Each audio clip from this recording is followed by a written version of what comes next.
Hello, today I'm reading chapter 3 and 4 of, Out of Touch, Out of Time, Ray X-Listener. Let's get started. Chapter 3, Goodbye.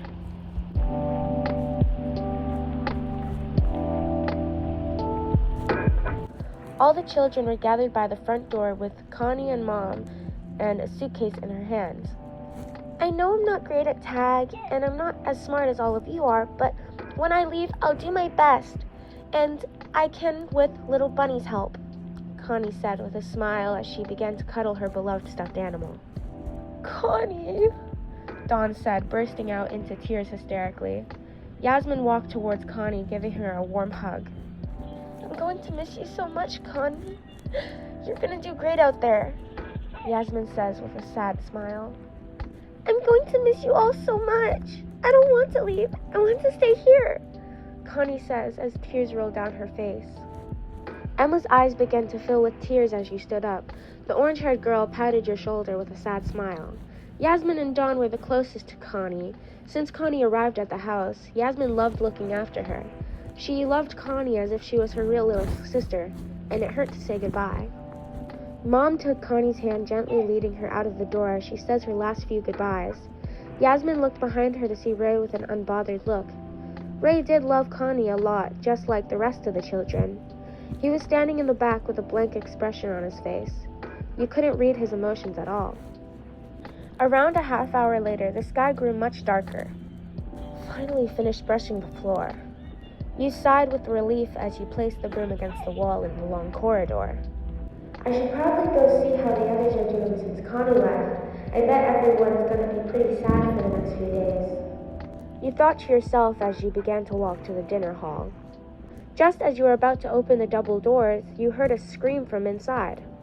Connie, you left your little bunny! Emma yelled. You opened the door to be met with Emma, Norman, and Gilda. Oh, no way! You say with panic. Connie's already gone, Gilda said, worried. What should we do? Emma asked, holding the little bunny tightly in her arms. There's still time, you know. A voice echoed from the doorway. It was Ray, with his wet hair dripping with water and a towel on his shoulder. How? You ask. From the window, I saw lights still on, and Mom isn't back yet either, so I don't think Connie's left yet, he replied. Let's hurry, Emma, Norman said, putting his hand on Emma's shoulder, looking down at the stuffed animal. Emma nodded as the two rushed out of the house's front door.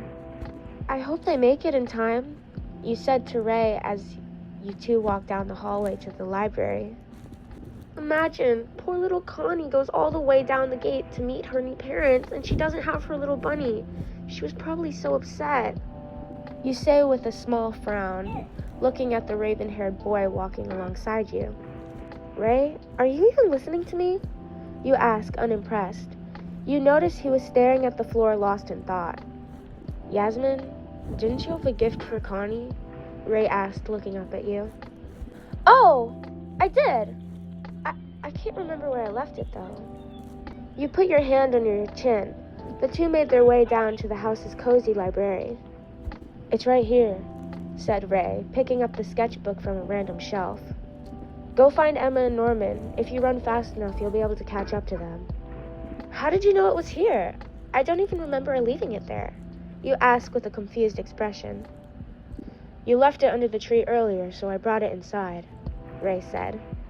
Oh, okay. Thanks for getting it, you said as you ripped the page with Connie's drawing out of the sketchbook.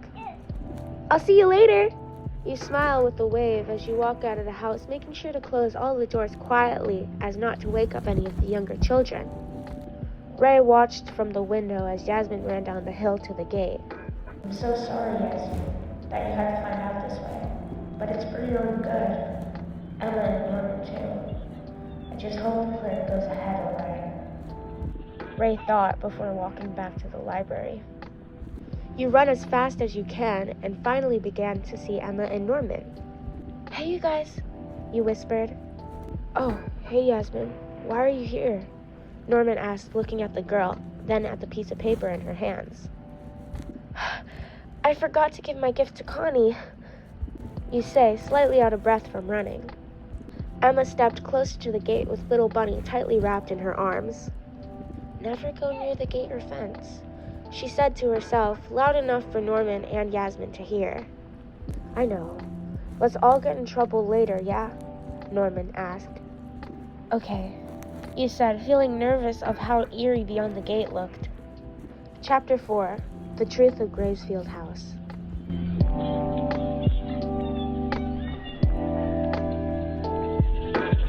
The trio stood right in front of the gateway's tunnel. Connie? Connie? Emma called softly, causing a small echo, but received no answer back. Norman stepped inside the cold tunnel to get a better view, and Yasmin followed him, holding Emma's free hand for reassurance that they were doing the right thing. The only sound that could be heard was the sound of dripping water falling from under the big truck that was stationed at the side of the tunnel. Is this the truck that will take Connie to her new home? Emma asked, looking at the big wheels. We've never seen a truck before in real life, you said quietly as you followed Emma as she made her way to the back of the truck. Norman was at the opposite end of the truck, looking inside the front seat for Connie. Maybe she will find little Connie if we leave it in here, Emma asked Yasmin, who was by her side now. Yeah, let's do it and go home. This place is creepy. I don't even see Mom anywhere. You felt very unsafe, not understanding completely why, until Emma opened the truck's back curtain. You stood there, trembling on the verge of tears. Emma was the same. The two were in complete shock. Emma was starting to walk backwards in fear, while you just stood there, not wanting to believe what you saw. Emma dropped little Bunny. Norman? Emma whispered loudly as fear flooded her mind. Norman looked at the girl confused and walked over to her and Yasmin. He then looked inside the truck. There was Connie, eyes wide open, her face as pale as a ghost. Blood splattered all over her shirt and some in her hair as a bright red flower pierced through her chest. Once an innocent, gentle, energetic young girl full of life, now dead right in front of their eyes. Connie? You trembled in fear. You dropped your sketch of Connie onto the ground. It's still in there. A loud, angry tone echoed from around the corner. Norman, Emma, and Yasmin ran and hid under the truck. They ran so fast that they dropped little Connie on the floor, too. Norman, Emma, and Yasmin were in complete shock. They were all shaking with their eyes wide open. Yasmin put her hand over her eyes and whispered to herself that it was all a dream, and she would wake up in the library with Ray and Mom, who would carry her back to her room. No matter how many times she told herself it wasn't real, she knew deep down that it was, but she didn't want to accept it. Hey, did you hear her voice right now? It's probably just your imagination. The two voices grew louder and louder as they drew closer. If it was a stray cat, I'd probably have eaten it for my dinner. You eat those things? Seriously? The voices continued to speak. What? Cats?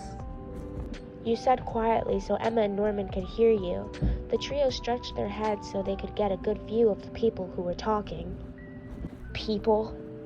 No. Those weren't people. Monsters? You whisper in fear.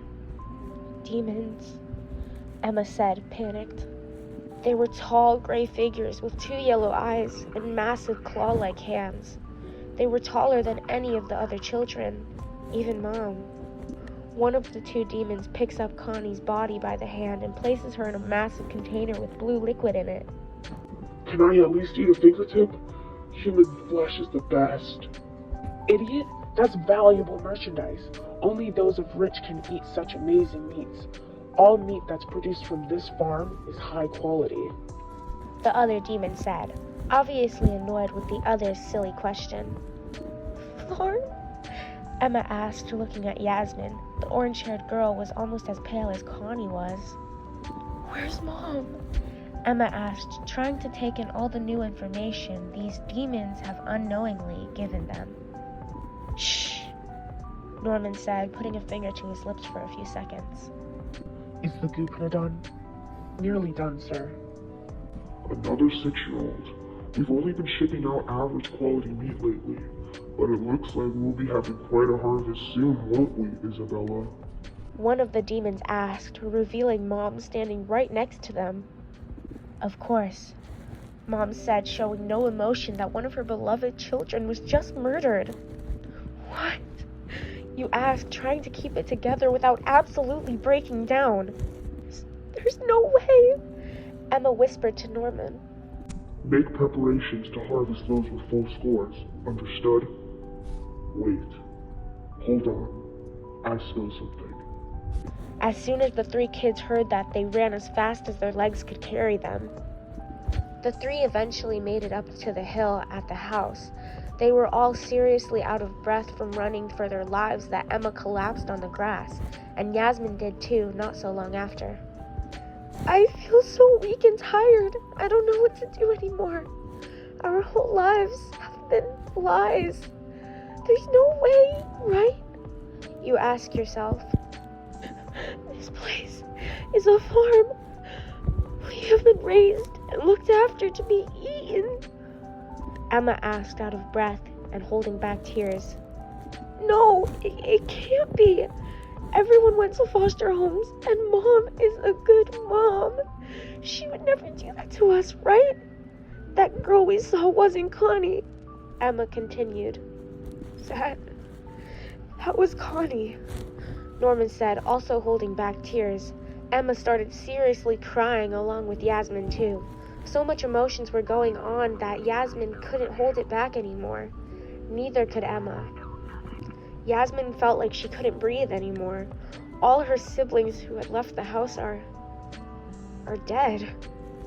Emma started bawling her eyes out and she screamed. Yasmin gave her a hug and the trio all walked back to the house. Not a single word was said. How did it go? Ray asked, holding a lantern at the bottom of the staircase, shining it in their faces. They all looked at the ground, not wanting to look Ray in the eyes. Norman and Emma were in front of Yasmin. It gave her a chance to wipe away her tears. We didn't make it, Norman said sadly as he started to walk up the stairs with Emma. Yasmin started to follow them, but Ray took her hand. Yas, tell me what happened, Ray said in a worried tone. I can't, you replied, just staring at the floor. He sighed and gave the girl an unexpected hug. She started crying uncontrollably, just like Emma did outside. I saw Connie. She was... He let go of Yasmin and held her face softly in his hands. It's okay. You can tell me. Let's go to the library, he said as he put his hand out for Yasmin to take. She grabbed it and they walked to the library. The 2 just sat on the floor with the blanket in their usual spot. The 2 sat in silence for a few moments before they said anything. Yasmin, if you don't want to tell me, it's okay, Ray said, trying to make her feel better and more comfortable. He didn't respond. Yasmin? The raven-haired boy asked again. You were fast asleep, resting your head on his shoulder. I'm so sorry, Yasmin, Ray said quietly as he lifted you into his arms and carried you into the girl's bedroom. As soon as he arrived, he placed you onto your bed and put a blanket over you. Ray brushed some hair out of your face. Good night, Yasmin, he whispered. Emma was still awake, but she was completely lost in her thoughts. Night, Emma, Ray said to her. Oh, night, Ray, she said. It was as if all her sunshine was drained out of her. I knew this was going to happen. Ray sighed. A wave of guilt hit him as he walked down the corridor to his bedroom.